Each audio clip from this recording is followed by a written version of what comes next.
Voilà. Et non, non. Non.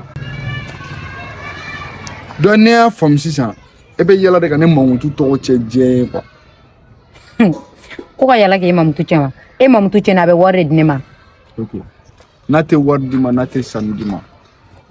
ne ma fe ne ga fara ga bonila iten fa don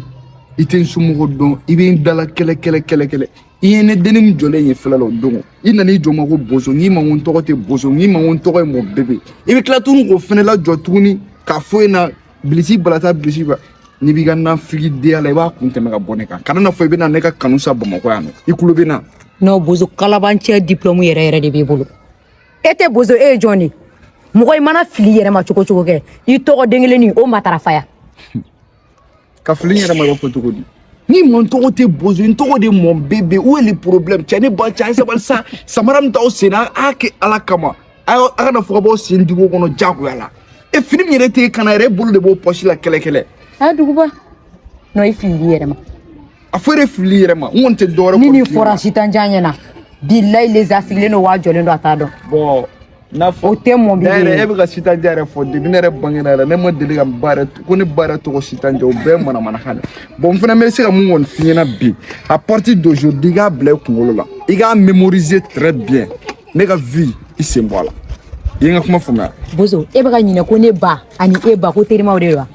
e ba kla tuna fo bozora ni be gi yere kalabantia ne te kalabantia la ko ikulo bena bon ni e de sigi ali ni e de ga fo tunu go bozo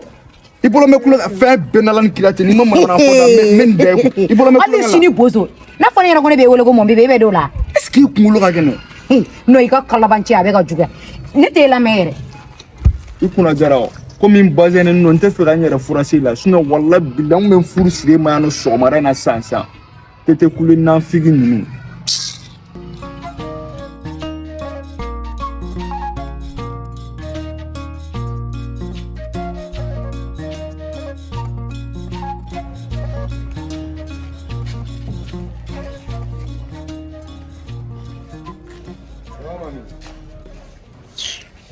ni fana mfi amiga kumfia bisuru china mna sawa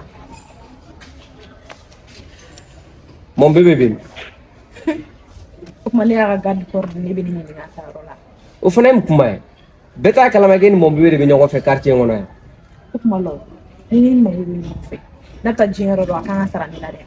mami mina mfi mon bébé ga dien fe foite mu dogoloro la iba be kalama anyuma na juguma donc a rofon eriko ima kuma ngantuga tare ya kili sabari ni mo minye tuda nyawa mune be do akara klina na kla kle duro ne ga dien fe foite la ne nga téléphone di mon bébé maka ga sepla a doni biche nyama daga warga kuma ti mon bébé rema donc ibe fe ko o kene ga sega mon bébé suna ma yere mare dogo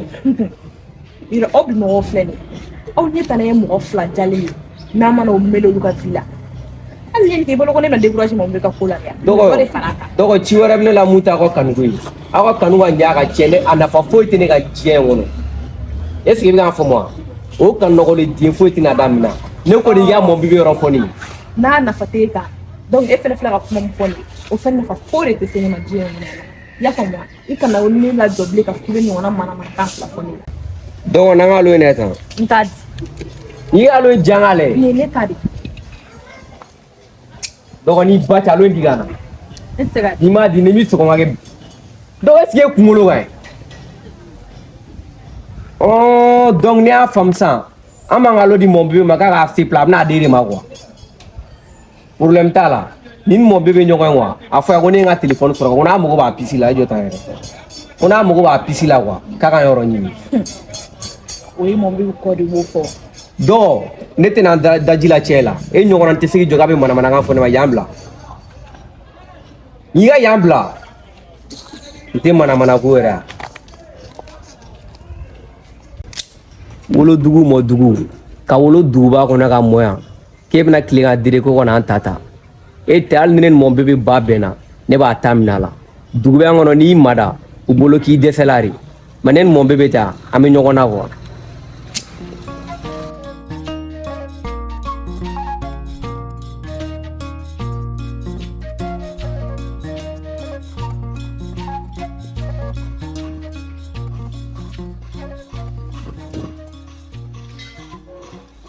i fini sa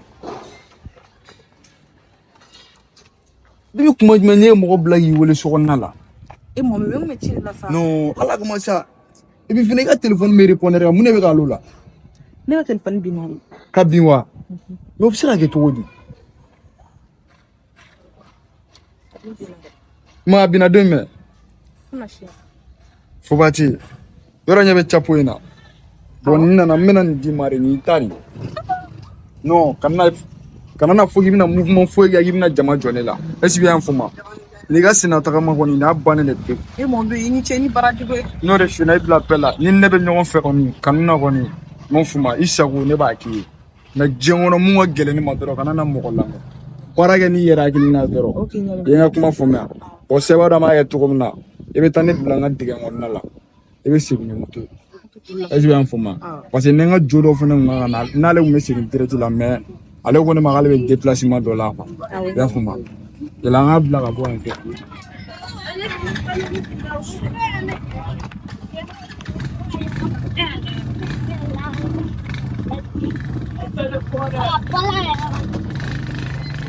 Voilà.